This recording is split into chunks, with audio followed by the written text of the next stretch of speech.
Every day I come to work, I see the crews out here working. You see it's getting better and better now. You know, the street is a lot nicer. Landscaping is so beautiful now. I'm so glad. It's going to be great for the area. It's going to make it more appealing for people to come through. What you see is the beautification being done and you know, a new streetscape. That means new sidewalks. This is a project that is to focus mainly on Lincoln and make sure that we beautify the area, make it more accessible. You know, we want to make it sort of a destination. Well, it's been going on for about 9 months now, so we're getting down to the end. But now it's to the crunch for us because it's, of course, right in front of our building now.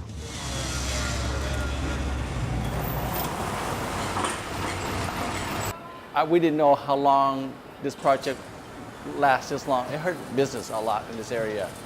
You know, like it affected my business a lot. I know about like 30–40% drop because of the parking. There was no parking space. As of right now, while construction is going on, she's not a fan of it, of course, because there's her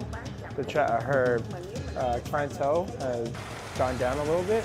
However, she knows that when this construction is completed, it's going to be very nice, and she's excited for that.